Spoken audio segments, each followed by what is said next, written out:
Morning. So it's Friday the 30th, and I'm actually leaving for Cyprus in 5 hours. But before I do that, I thought I would go through my trades because it's something I do. I've mentioned it before. I don't use it as a main income stream, but I do use it as a bonus. And this month has been very good. So I'll show you the month on my journal. I'll talk to you a little bit about that as well. And yeah, let's get into it. So this is the trade that's just absolutely battered me. I mean, I don't even know how many pips it was.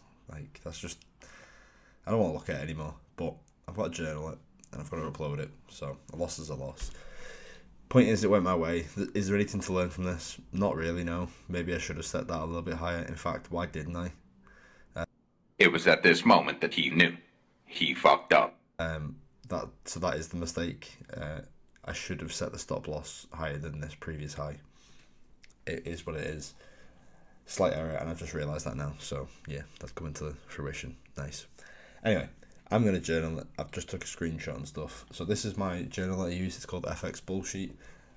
It's a journaling platform. You might have heard of stuff like TradeZella and etc.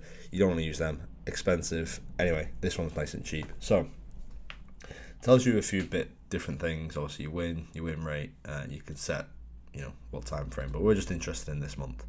You also get a nice little report every month. It kind of gives you a score as well, and that score obviously, you tracks you. So I actually did worse in the previous month in July.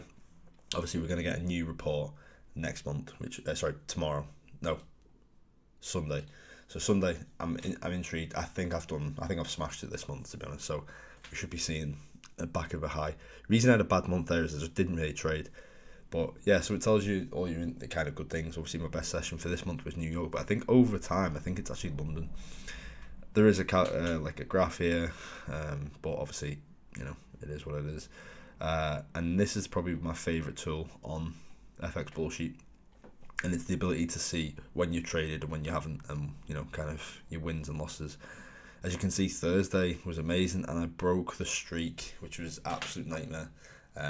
But if you click on any of these, it'll come up and tell you what you did.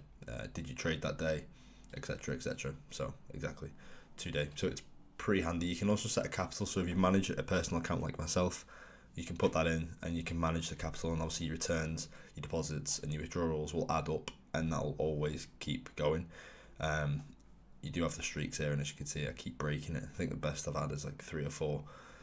But that's fine. It ties in nicely with my win rate. So you go to the journal entry and you can enter the trade either manually by doing so, and then you can click dates and times and whatnot, or you can upload a CVS file and obviously upload that there.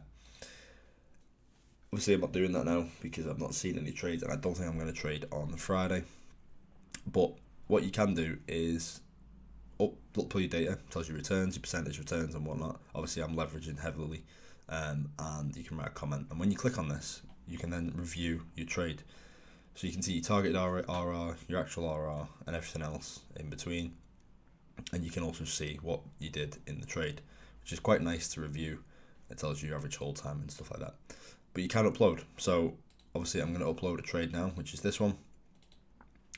It'll come up there. And then this is that gold USD trade. So it's pretty nice to do that. You also have the chart section, which shows you your monthly win rate, profit factor, equity and loss, and average, and the risk amount. Now the risk is amazing. This is one of my favorite charts to look at, and I try to keep within the 2%. And as you can see in June, I massively over traded, and actually it looked like the best month because I risked so much. However, August smashed it, and August was one of the lowest months. 0.9% on average my risk. That's how much I was not risking. Obviously I go in small quite a lot, and I did try out like XAUUSD and stuff like that. So, but yeah, I mean, it's a brilliant little platform. If you're not journaling, guys, go and journal. It's going to help you massively in your trading, and if you're not trading, then obviously you don't need to journal, so don't worry about it. But even if it's like an Excel spreadsheet, just do something. I just couldn't be asked anymore with Excel spreadsheet. This is pretty cheap. Yes, if you do click the link in the bio, I do get a bit commission, but I guess that's just a plug. But use Google if you really want to. But this is way better, and it's definitely better than the competitors out there, because the competitors are like $50 a month, whereas this is like 10. and it does the same thing. The only thing you can't do on this yet, I believe, is backtesting. I have seen this, so this must be coming soon, which is like an AI thing, which would be pretty cool. I don't know what it does yet, but yeah, that'll be pretty cool. And you can obviously enter trades as well, diaries, so you can expand these and go through your diary, but I'm not going to do that because no one wants to read anyone else's diary. But yeah, I'll catch you in a sec. So something a bit different about me is I'm not a funded trader. I trade off a personal account. The reason I do that is because I just don't, these funded accounts, they keep going down, they keep going away, and I don't know, maybe it's a security thing, but I like having full control. So I haven't went for a funded challenge, like an FTMO or anything like that. It is something I'm looking at, but I'm just not sure yet. There's just a bit of waves in the industry at the minute, whether prop firms are going down or they're staying up and paying out, I don't know. But as I said, this isn't my main income stream, so for now, I'm not that interested. This is just something extra I earn every month. And if I don't trade, I don't trade. I'm not really that bothered.